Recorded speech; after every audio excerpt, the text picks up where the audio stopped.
Lurking in the shadows is a predator unlike any other. Cities all over the nation be on alert. This predator doesn't slow down. It doesn't take a break. It's always on the prowl.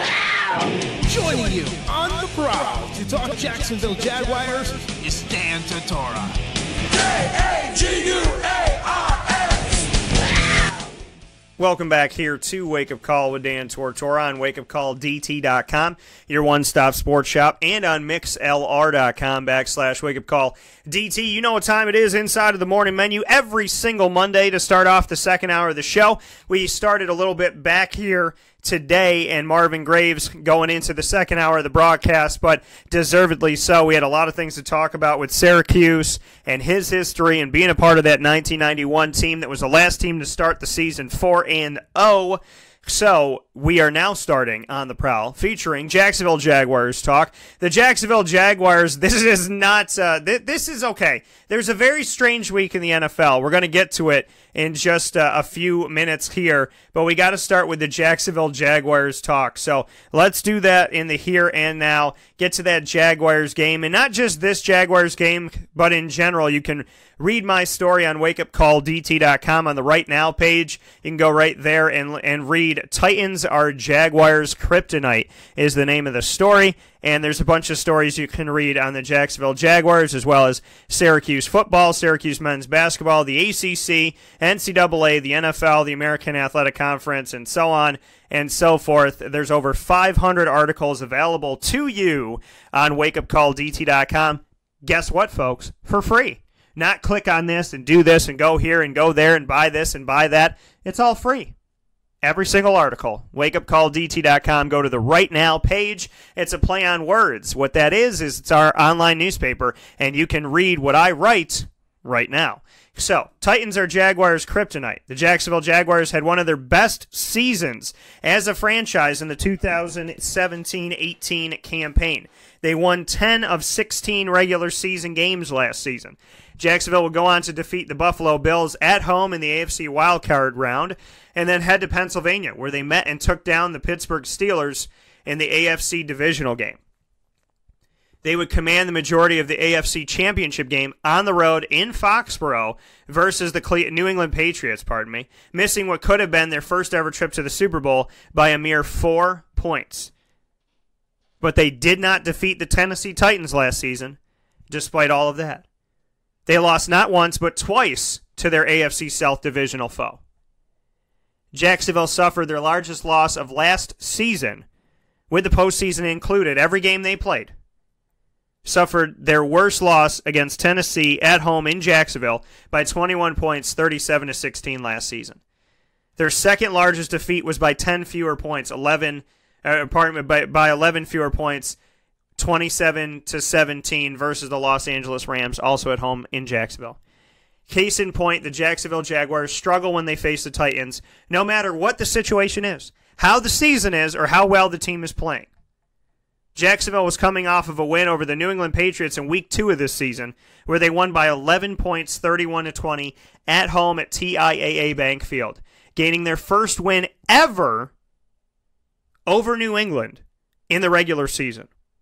Had never beaten them in the regular season before. 8 tries, 1 win. And their first ever victory over Tom Brady while he's been the quarterback of the Patriots. So the Jacksonville Jaguars, in 13 chances to beat the Patriots, have only beaten them twice. Never in the regular season until this season, and they've never defeated Tom Brady until this season. So how do they respond to that? By losing in Week 3 the next week to the Tennessee Titans, a team who's been underwhelming this season.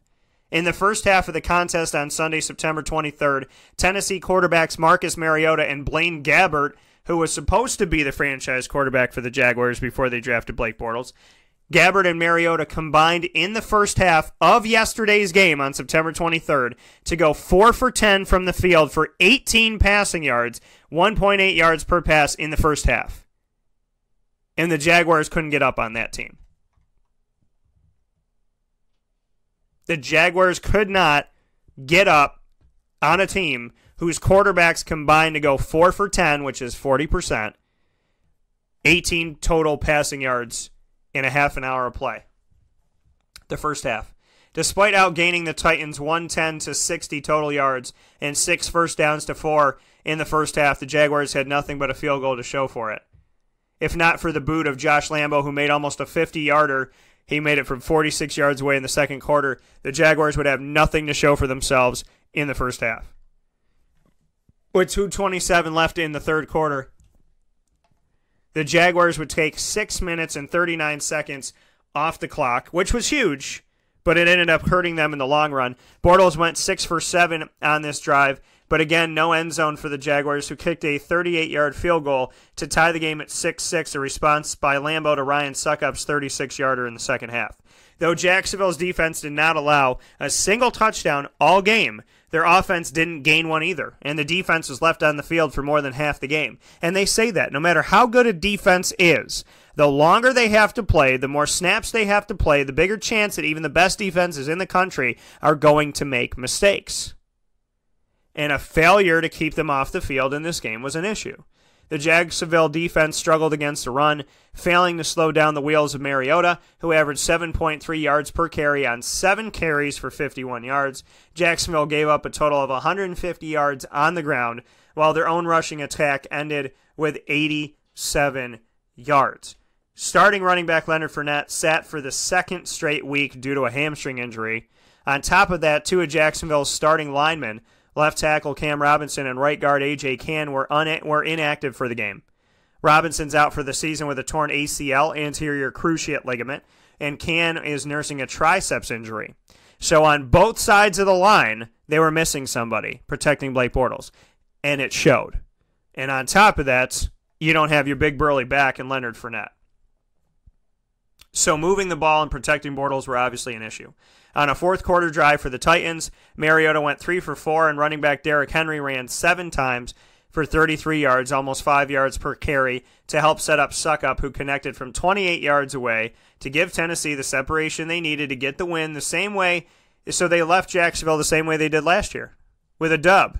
This time around, a lot closer of a game, 9-6, little to no offense. In the 21st century, the Jaguars are now 15-22 versus the Titans. 15 wins, 22 losses.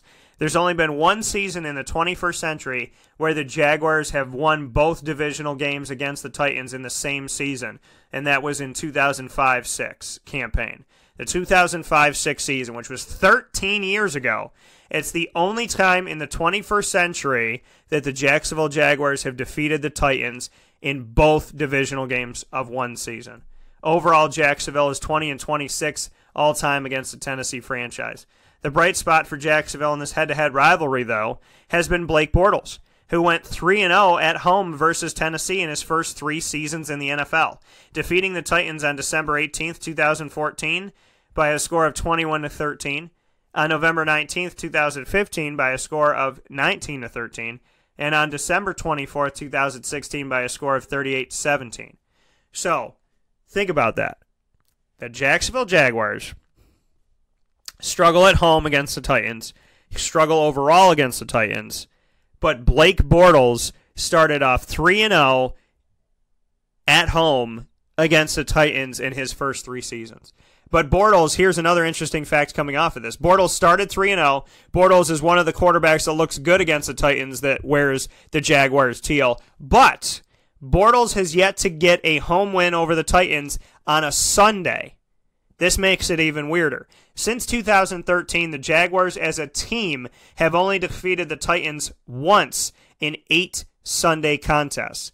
In the last 5 years, the Jaguars have only defeated the Titans once in 8 Sunday contests. The last win for Jacksonville against Tennessee on a Sunday was Sunday, November 10th, 2013 on the road in Tennessee, 29-27, with Chad Henne as quarterback for Jacksonville. Their last home win on a Sunday versus the Titans was on Sunday, November 25th, 2012, where Henne was also the quarterback then, 24-19. Jacksonville is now 2-1 on the season, will next face Tennessee in Tennessee on Thursday, December 6, 2018, which bodes well for them, because when they play them on Saturdays or they play them on Thursdays, that's when Blake Bortles gets the victories. But playing them on Sundays, Not so much for the Jaguars, who have struggled against them. Jaguars have not won a home game once again against the Titans on a Sunday since 2012, and have not won a road game against the Titans on a Sunday since 2013. And they will play them on Thursday, December 6, 2018, in Tennessee at 8:20 p.m. Eastern Time for the only game on for Thursday Night Football that week. So just kind of an interesting nugget there, that the Titans obviously have the Jaguars' number, but on top of that, to go even deeper and say Blake Bortles was 3-0 in his first 3 seasons at Jacksonville, at home against Tennessee. So at home against Tennessee, Blake Bortles' first 3 seasons, those 3 home games, 3-0. But none of them were on a Sunday. And the Jacksonville Jaguars have not won a Sunday game against Tennessee in 5 years. So just kind of interesting there. When Sundays are meant for the NFL, allegedly, Jacksonville should only schedule the Tennessee Titans on Thursdays and Saturdays because it hasn't worked out in recent history. And the last quarterback to do it was the quarterback who was teaching Blake Bortles, and that was Chad Henne. Now Chad Henne's in Kansas City backing up Pat Mahomes, and Blake Bortles and the Jacksonville Jaguars are struggling. Now, this is not an excuse, but it's just a thought, and I brought it up during this segment here on the Prowl, speaking on the Jacksonville Jaguars every single Monday in the second hour of the show, starting around 10 a.m., sometimes a little bit after, but always in the second hour of the Monday broadcast, to discuss the Jacksonville Jaguars in our signature segment on the Prowl. So, A.J. Cann, Cam Robinson, both being out. Jacksonville, up until last season, really putting it together, did not have an offensive line that could protect Blake Bortles. Now, Blake got blamed for a lot of the stuff. It was always Blake's fault. Blake couldn't do it. Blake couldn't figure it out. Blake was the problem, even though Blake had no time to throw the ball and little to no protection and no running back that could carry the load consistently. But it was all Blake's fault. But it wasn't. And people should know when they go back and they look at it that it wasn't. Because when quarterbacks don't have time to throw the ball, you can't ask a ton of them because they don't have the opportunity to get the ball out there into the open field. So you see them making incompletions or throwing interceptions where the reality of it all is they're struggling just to be able to get away from the onslaught and get the ball out there. And in the game that happened this week, in week 3 of the NFL, it was clear to me that Jacksonville is reeling from not having their starters out there. There's a reason why these guys are starters. There's a reason why they're out on the field instead of somebody else's name. And not having A.J. Cann and Cam Robinson, it showed. It absolutely 100% showed. And not having Leonard Fournette, because you got to think about it this way. Yeah, he's a big burly back, but he's also a blocker. So you don't have that blocker. You don't have Cam Robinson on your blind side, and you don't have A.J. Cann on the interior part next to your center. So the Jacksonville Jaguars should be scouring and looking for opportunities of offensive linemen. And it's not to knock any of the offensive linemen on the team. It's just to make the statement that the Jacksonville Jaguars did not have good protection on Blake Bortles, and it's simply put, didn't have Cam Robinson and didn't have A.J. Cann. They didn't have 2 of the guys that are key to their success. And Calais Campbell went out later in the game, and he went out a game ago against the Patriots as well. You win championships in the trenches. You win games in the trenches. You build from the inside out. If you don't take care of your offensive line and your defensive line and they don't stay healthy, that can cost you an entire season. The health of the offensive line and the defensive line is tremendous because a healthy defensive line that has a lot of talent and can attack takes the pressure off the linebackers, takes the pressure off the DBs, because no matter how good of a DB you are, you're not going to every single play, every single down, be able to stay with somebody and blanket them the whole time unless you're one of the greatest players of all time. And on the offensive line, your quarterback might be able to get the ball out quick, might be able to see things quick, but protection is of the essence. Protection. Think about Ben Roethlisberger if he didn't have the protection that he has. Think about Tom Brady if he doesn't have the protection that he has. Even go back and think about a guy who didn't have a good career in David Carr with the Houston Texans if he didn't get sacked, I think, 93 times in one season. If you don't have time to throw the ball, time to survey the field, then you're looking to that one receiver that the ball's supposed to go to. You're not checking down. You're not looking around. You don't have time to make those decisions. You don't have time to take it off of that one read and look to the next read. So you are going to throw interceptions. You are going to overthrow people or underthrow people or throw behind people. It's going to happen. And that's what we saw in this game. The offense could not move the ball up and down the field. And so to blame that solely on Blake Bortles, when even if you just watched the second half of that game, he would drop back and pressure would come through, and if he decided he wanted to run and he stepped up, there was already somebody there to corral him and take him down. So the guys that are behind those starters in Jacksonville have to step it up. When we look at that Jacksonville O-line and who's behind them and who's behind these starters, they have to step it up and be prepared. Josh Wells, the offensive tackle on the left side with Cam Robinson being out, it is of the essence that he steps it up. Andrew Norwell, the left guard, has been doing a good job. Brandon Linder, longtime center. Jeremy Parnell at right tackle. All of these guys important to this. Will Richardson was inactive, so they drafted a guy in the 4th round of the 2018 draft out of NC State who wasn't even available for this game.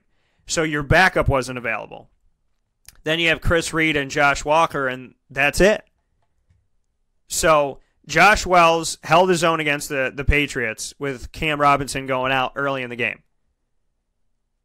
So Josh Wells has to be consistent, and that's going to take time because, again, nothing can simulate reps. Nothing. There's nothing in football that can simulate playing in a game. Nothing. You can try to scout it. You can try to figure it out to the best of your ability, but nothing is going to be able to simulate what it's like to be in a game. So Josh Wells, if he doesn't have a good day, you know what? He stepped in, had a great day against Patriots. Tough day right here. Growing pains. He's going to get there. It's his 4th season in the NFL, but he's a backup. So he needs time. Andrew Norwell, Brandon Linder, Jeremy Parnell, they should be able to get it done. But with A.J. Cann out of this game and Will Richardson out of this game, it's slim pickings for the team. So Will Richardson has to get healthy, has to get back out there. And again, he's a rookie. So they need him for depth, but he's a rookie. He's going to have growing pains. He can't say he played on the team last year or 10 years ago or 5 years ago or whatever that may be. He's not a Grizzly veteran. He's a rookie. So not every rookie can step in like a Cam Robinson and make it happen. It's going to take time. So the health of all of these guys, Wells, Norwell, Linder, Cann, and Parnell, is of the utmost importance to Blake Bortles and this team's success. And Will Richardson getting healthy and providing some depth, as well as the Jaguars looking outside of these guys to see if there's anybody else they can pick up at this point in the season, is also of the essence right now. If they want to move forward and they want to make it happen.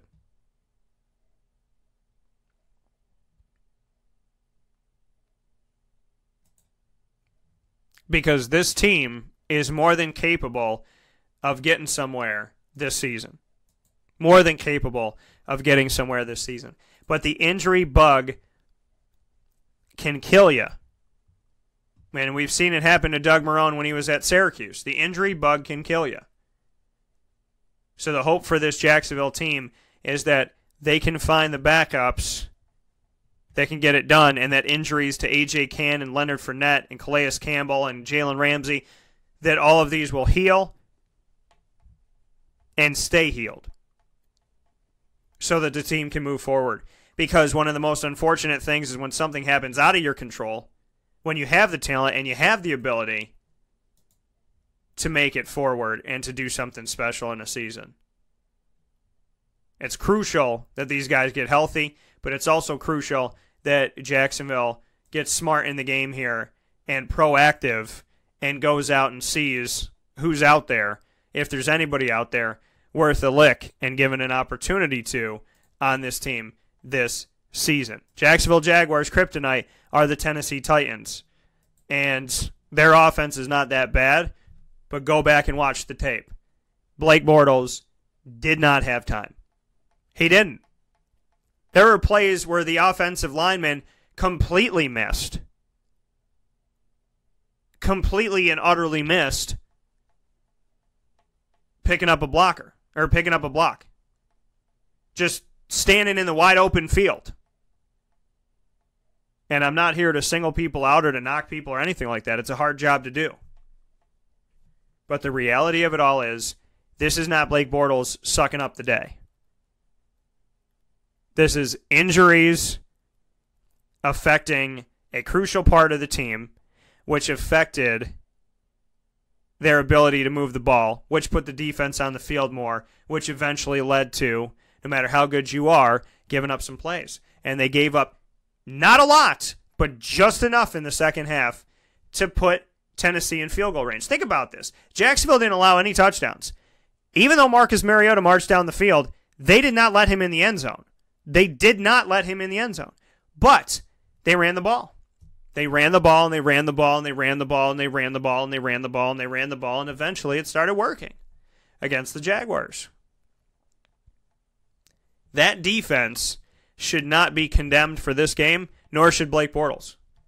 This was injuries that led to a lot of things and a terrible domino effect to a team that was coming off of one of the greatest wins in their history as a franchise. And now they have the Jets coming in, and they're going to have to bounce back quick. We'll take a step aside. Speaking of bouncing back quick, we'll come back after this with NFL coverage and some thoughts on the games that were crazy in Week 3 of the NFL. And I'll go back to Week 3 of last season and prove to you that Week 3 is just a strange time in the NFL. We'll be back in just a moment. This is a wake-up call, fast break. Gear up with the real deal at Dry-Sig Apparel, creating what people are going to see and learn about you before they even meet you. Gear up for what you need for your team, business, or event. To look professional, look good, and feel good, outfit yourself at DrySigApparel.com. That's DREISSIG Apparel.com. The only place to gear up with the real deal. What's the universal language of a fan? Clapping your hands. With Fan Hands, the ultimate sports fan accessory, find your team color, slip them on, and start cheering on your favorite team with 11 different colors, always in stock on fanhands.com, where you'll find the ultimate sports fan accessory. Real fans wear Fan Hands. Utica Pizza Company spells family. Your family, my family, their family. The recipes that they have shared with each other throughout the years and have now been so gracious to share them with us. I can sit here and talk with you about all the great things that are on the menu. We'd be here forever. So let me say this. Utica Pizza Company is second to none. And now you can bring it home with you and you can dine in the restaurant. UticaPizzaCompany.com will give you all the information that you need. And let me say, these Utica greens, they're the best. Utica Pizza Company. Call them and place your order at 315-214-3060. That's 315-214-3060. Families break bread at Utica Pizza Company. Get Hilton quality service at the most affordable price at True by Hilton Camillus, located right next to Costco in Township 5. True by Hilton Camillus offers you their signature sport court where you can enjoy basketball, volleyball, pickleball, soccer, lacrosse, and more year-round in their indoor facility. For reservations and information, call 315-314-8676. That's 315-314-8676. True by Hilton Camillus. Hilton quality service at the most affordable price.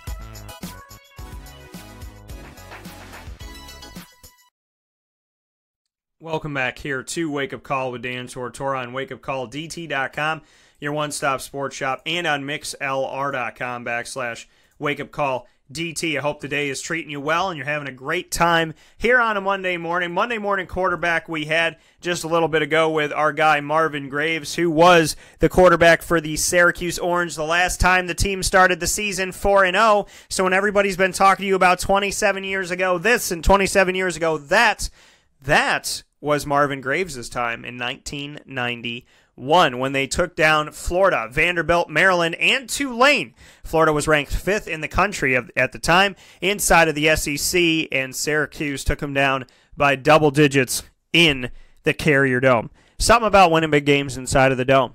It's just a thing. Defeating Nebraska, big-time games in the Dome.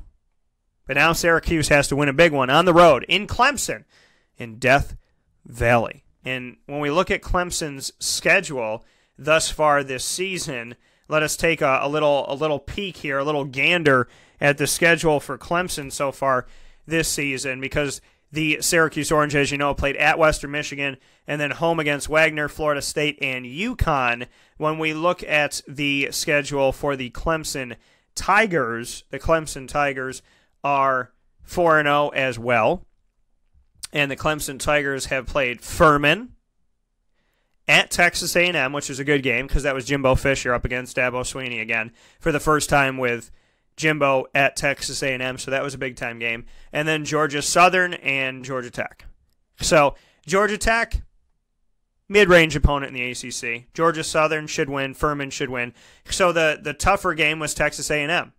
So they played a little bit tougher of a schedule than Syracuse, but not by an overwhelming, tremendous amount. Just a little bit. They face off this Saturday, September 29th at noon Eastern Time on ABC for the whole world to see. 2 4-0 teams in the ACC in the same division of the Atlantic Coast Conference. Going to be a huge game. So, Syracuse defeated them last year. Marvin Graves thinks they can do it again this year. I'll be giving my analysis throughout the week.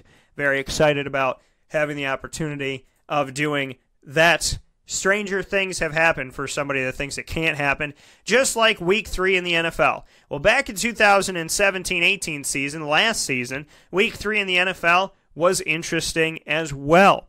The Browns and the Colts ran up a score on each other that the Colts eventually won at home. And some of the other weird games, the Jets won over the Dolphins 20-6, with the Jets not having much of anything back then. The Bills defeated the Broncos 26-16.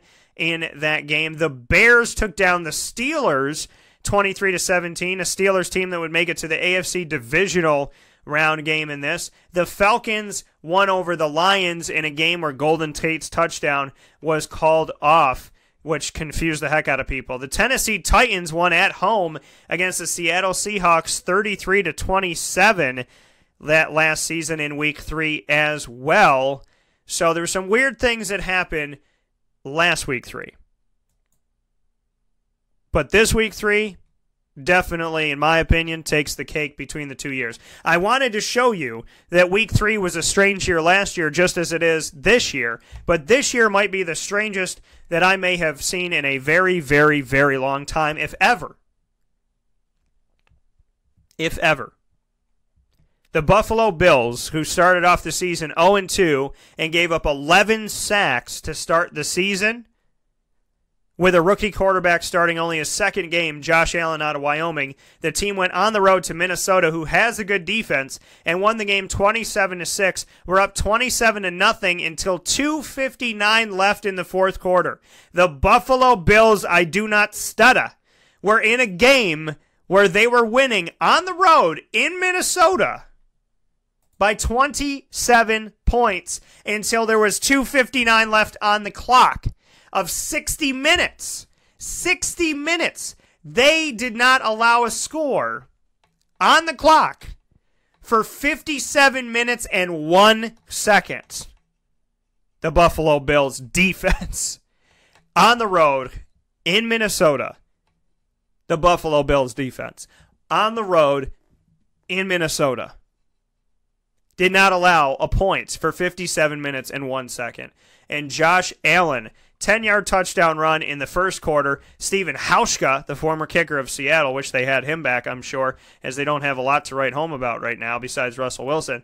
10-0, he kicks a field goal. And then Jason Kroom 26-yard pass from Josh Allen later on in the first quarter. Raise your hand if you have Jason Kroom on your fantasy team. I would venture to say that was nobody. 17-0. In the second quarter, Josh Allen has a 1-yard touchdown run where he sneaks the ball over the pile and gets that touchdown. And then Steven Hauschka kicks another field goal, 50-yarder, 6:16 before halftime, 27-0. The Bills did not score for the rest of the game. The Bills did not score the rest of the game. They scored 27 points in the first half, did not score the entire second half. The entire 30 minutes of play, did not score a single point. Their defense took over and allowed 6 points. Think about that. The Buffalo Bills won this game on the road in Minnesota. Won this game despite their offensive line giving up 11 sacks in the first 2 games. Won this game with a rookie quarterback in his second game. Won this game with Josh Allen running in 2 of the 3 touchdowns on the day. They won the game without LaShawn McCoy, and they didn't score for an entire second half. They only scored in the first and second quarter and still won this game. And the Bills' defense looked remarkable against the Minnesota Vikings. There's a lot of what about this, and what about this, and imagine this, and imagine this, and imagine that, and imagine this. Nuts. Absolutely nuts. And in a game where Jason Kroom catches a touchdown pass. I'll tell you about Jason Kroom. He's in his first season out of Tennessee, and he is a tight end on the team that stands 6'5" and about 250 pounds. And that was his first ever touchdown in the NFL. Your leading receiver was Chris Ivory. He used to be on the Jaguars, who was a running back, who was filling in for LaShawn McCoy.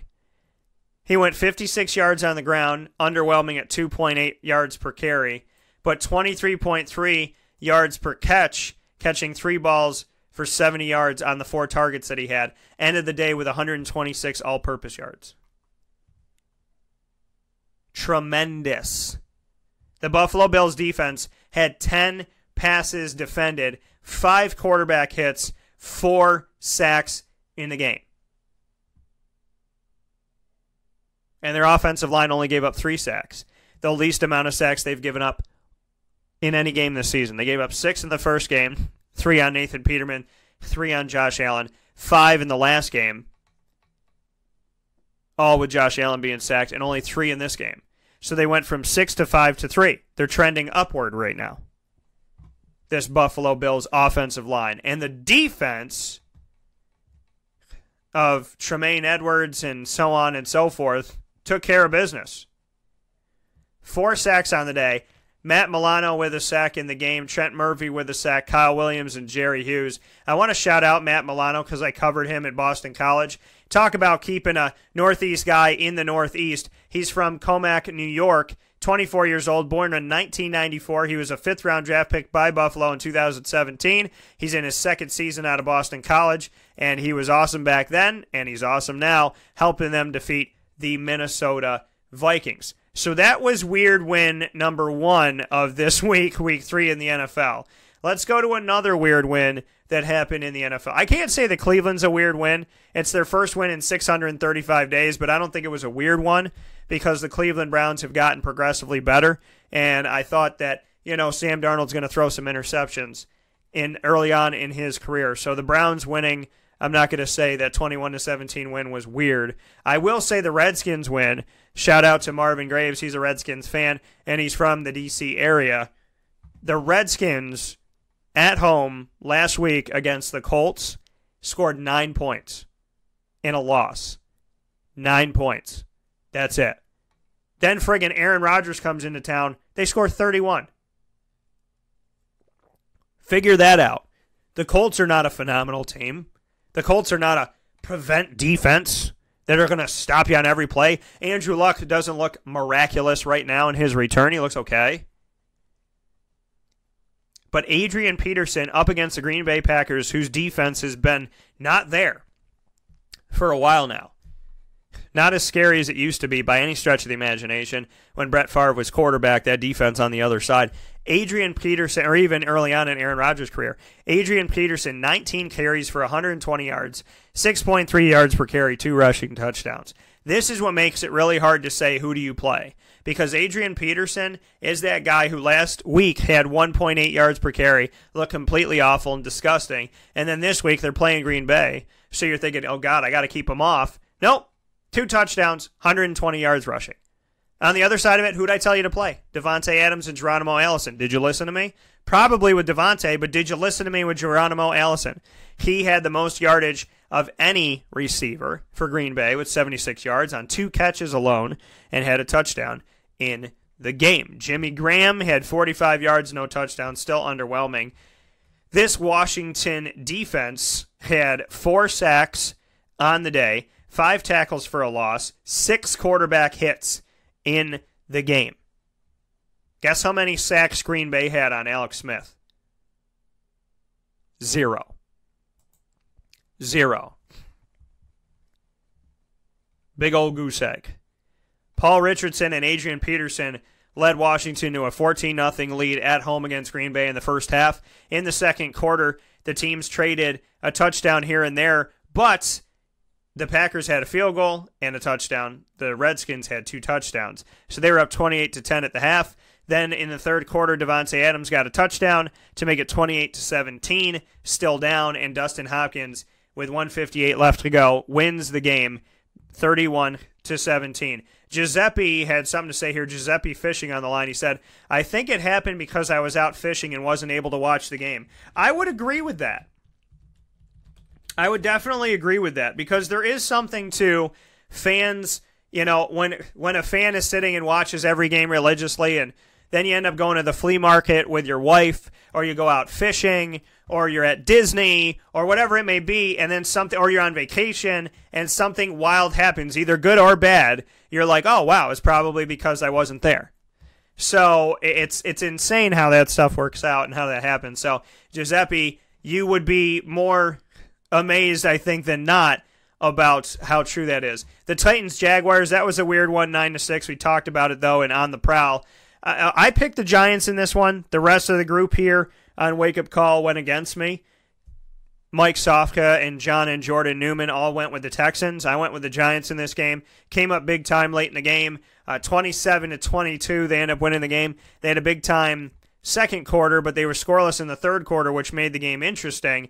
But the Texans could only get field goals until that fourth quarter, but the Giants were able to get a touchdown and an extra point and close the door on the road. 27-22, they win this game for their first win of the season, believe it or not, for this team, and Saquon Barkley getting that big-time grab late in the game. So I'm not going to say that that's a crazy win, but an interesting one. The Bears defeated the Cardinals. Josh Rosen came out and played and did not play well. He was harassed, and things didn't work out for him. The Denver Broncos and the Ravens, I'm not going to say this is a weird one, but it definitely shows that the Broncos aren't the 2-0 team that you thought they were, which I agree with wholeheartedly. Now, I did think the Broncos would win this game, but it was a really hard one to choose that I think could have flipped either way. This wasn't a game where I said, yeah, Broncos by 20. I was like, one of these teams is going to win. It's going to be a close game on either side of this. Like, either one of these teams has a chance to either, throw a field goal this way or throw a field goal that way. The Ravens won by a little bit more than I thought. They won by 13 in the game, but the Denver Broncos, not as great as a 2-0 makes them look. I definitely agree with that. So they are going to have to work on some things and get better, because they're not an undefeated team, and they're not anymore, but their record made them look really good. Last game I want to talk about, and we'll definitely bring this into the rest of the week. Tom Brady and the New England Patriots have looked awful, absolutely awful, in the last 2 weeks. Rob Gronkowski has not caught a touchdown pass in 2 weeks.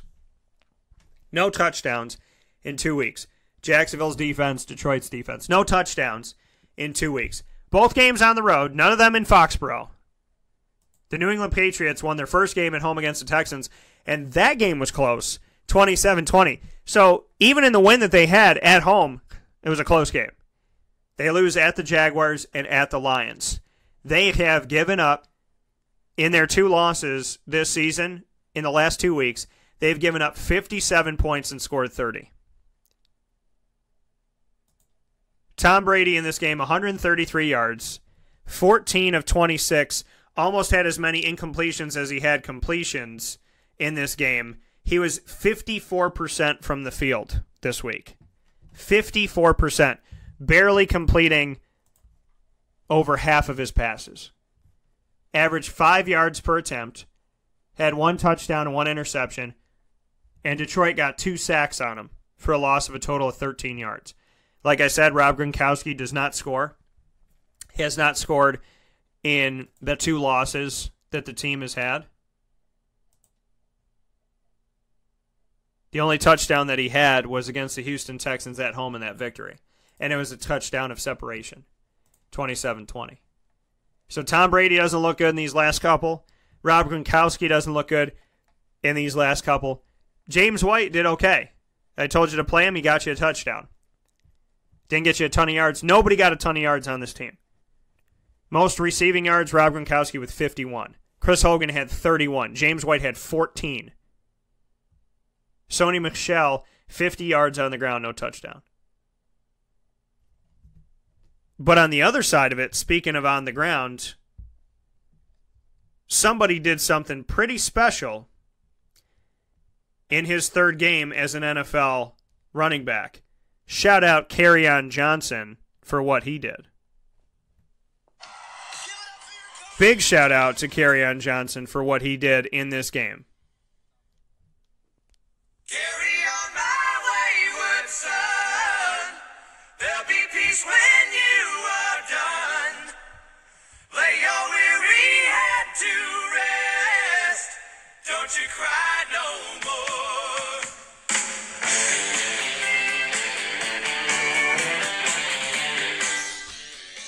Kerryon Johnson in this game rushes against the Patriots, no less, for over 100 yards on the ground. 101 yards on 16 carries, 6.3 yards per carry in the game. 33 carries for 159 yards in general for Detroit, rushing for almost 5 yards per carry. And so did New England. New England was 4.7 in total. Detroit was 4.8 yards per carry, but New England only gained 89 yards on the ground. Detroit gained 159. Marvin Jones had a touchdown. Kenny Galladay had a touchdown. I told you to play both of them, so hopefully you listen to me on that. Golden Tate, I said, back and forth on that one. He did not score. So if you played Galladay and you played Jones, you listen to me. You got touchdowns from those guys. 53 yards from Galladay, 69 from Jones. Golden Tate matched him with 69 yards, but he did not have a touchdown in the game. 262 yards for Matt Stafford and this offense in the receiving realm of throwing the ball. 133 for Tom Brady to 262. Tom Brady was almost doubled by Matt Stafford in this game, just about doubled in this game. So crazy, crazy play by the Detroit Lions, who figured it out to go from week 1 where the Jets said, they're using the same plays from last year, from a totally different coaching staff. We just watched the film and figured out how to beat them. To last week where the Detroit Lions were playing against the 49ers and had a close game and still lost 30-27. But if that was a sign of anything, going up against Jimmy Garoppolo on the road, on the West Coast, and figuring out a way to get that game within 3 points, then they come back and play the mentor of Jimmy G and take him down. They go out to a 13-0 lead in this game in the first half before Stephen Gostkowski kicks a field goal right before halftime with 40 seconds left. 13-3 Detroit at the break.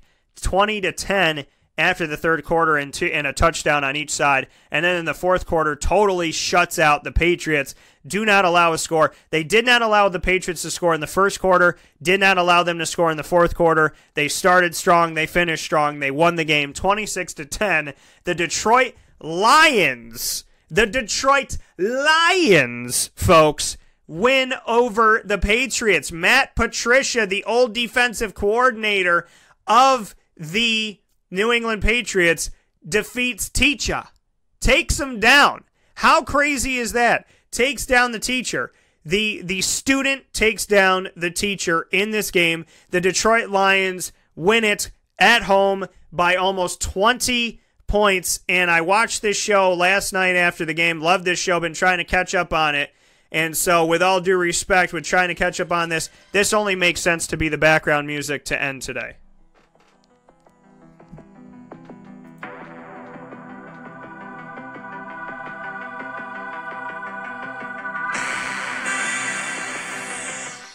Stranger things happening inside of the NFL. You thought that it was a strange thing that the Titans beat the Jaguars. You thought that it was a strange thing that the Redskins defeated the Packers. But there is no stranger thing than the Lions taking down the Patriots by almost 20 points after the Lions started off the season 0-2. We'll have our final step aside, get you ready for tomorrow in just a second. This is a wake-up call, fast break. Get Hilton quality service at the most affordable price at True by Hilton Camillus, located right next to Costco in Township 5. True by Hilton Camillus offers you their signature Top It breakfast bar with over 30 different toppings to personalize the most important meal of the day. All complimentary with your stay. For reservations and information, call 315-314-8676. That's 315-314-8676. True by Hilton Camillus. Hilton quality service at the most affordable price.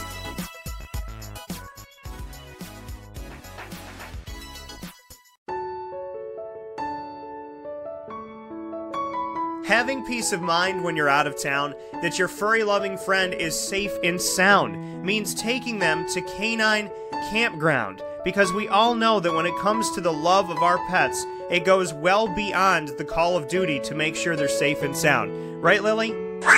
So take a ride to 242 Johnson Street in East Syracuse, New York, and see Canine Campground and where your dog will be staying in the classic cabin, the executive cabin, the grand cabin, or of course the luxury cabin, because if you know Lily, you know she loves luxury. Now you don't have to wait to the last minute to find a family member or a friend that'll take your dog for a few days. Call Canine Campground at 315-299-4013. That's 315-299-4013. Their drop-off and pickup times are Monday through Sunday. Check K9campground.com for more information. That's the letter K, the number 9, and campground spelled with a K.com. K9campground.com. When you're going out of town, bring your dog to Canine Campground. Consistency is, well, consistently hard to find, unless you head to 119 East 2nd Street in East Syracuse, New York, the home of the Pen and Trophy Center, who has been serving us Central and Upstate New Yorkers, as well as beyond, for decades. The Pen and Trophy Center on 119 East 2nd Street in East Syracuse, New York, gives you an amazing and unique way to customize a memory today. Say it with the Pen and Trophy Center. Be it an Employee of the Month award, a sports award, something for your business, engraving for your family, your loved ones, anniversaries, birthday parties, and so much more, including remembering somebody who served in the military. Say it with the Pen and Trophy Center. 119 East 2nd Street in East Syracuse, New York. The definition of consistency is pen and trophy. Browse their products on penandtrophy.com. That's penandtrophy.com, and call them for more information at 315-422-8797. That's 315-422-8797. The Wildcat Sports Pub in Camillus, New York is located on 3680 Milton Avenue in the Home Depot Plaza. It is your family-friendly sports bar and restaurant. Folks, some sports bars aren't family-friendly. Some family-friendly restaurants are not sports bars. The Wildcat Sports Pub in Camillus, New York is proud to be both. It is that marriage that you've been looking for years. The Wildcat Sports Pub is your home base for your sports bar and restaurant needs, games for the kids, indoor and outdoor activities, and enough things on the menu to come back every single week and get to try something new. They're open Sundays from noon to 8 p.m., Monday through Wednesday, 11 a.m. to 11 p.m., and Thursday through Saturday from 11 a.m. to midnight. For reservations and party information, call 315-487-2222 for the Wildcat family-friendly sports pub and restaurant.